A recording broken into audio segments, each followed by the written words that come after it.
Perkenalkan, nama saya Puji Rahmawati dengan NIM 18144988806.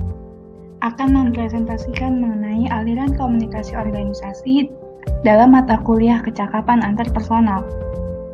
Apa itu aliran komunikasi organisasi? Aliran komunikasi organisasi merupakan suatu proses dinamik di mana pesan-pesan secara tetap dan berkesinambungan diciptakan, ditampilkan, dan diinterpretasikan yang hidup dan berkembang dalam sebuah organisasi.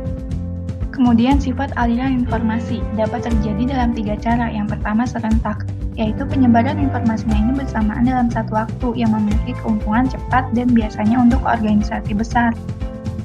Yang kedua berurutan, yaitu informasinya disampaikan secara berurutan dari satu orang ke orang lain di waktu yang berbeda. Keuntungannya ini lebih mendekatkan hubungan antar anggota. Dan yang ketiga serentak berurutan, yaitu kombinasi dari kedua pola aliran.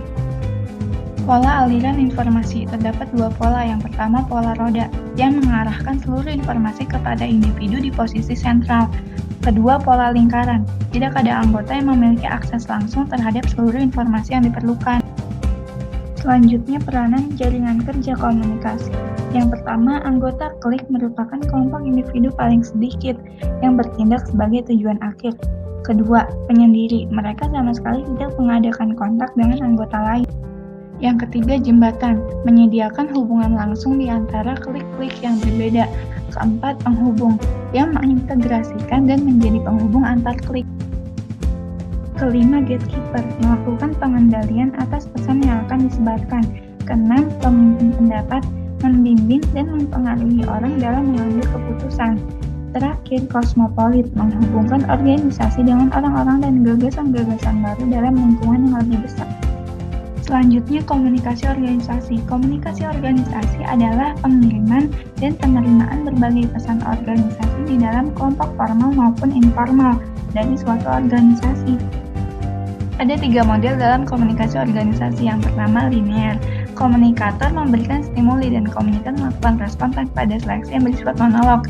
Kemudian interaksional, sudah terjadi feedback dan komunikasi berlangsung bersifat 2 arah. Yang ketiga, transaksional, tidak ada satupun yang tidak dapat dikomunikasikan. Arus pesan dalam komunikasi organisasi. Pertama, downward communication. Tataran manajemen mengirim pesan kepada bawahan, memberi informasi mengenai peraturan yang berlaku dan memberi instruksi kerja. Kedua, upward communication. Bawahan mengirim pesan kepada atasan, menyampaikan informasi tentang tugas yang sudah dilaksanakan, saran-saran dan keluhan dari bawahannya. Ketiga, horizontal communication. Berlangsung di antara para karyawan, memperbaiki koordinasi, saling berbagi informasi, dan membina hubungan melalui kegiatan bersama.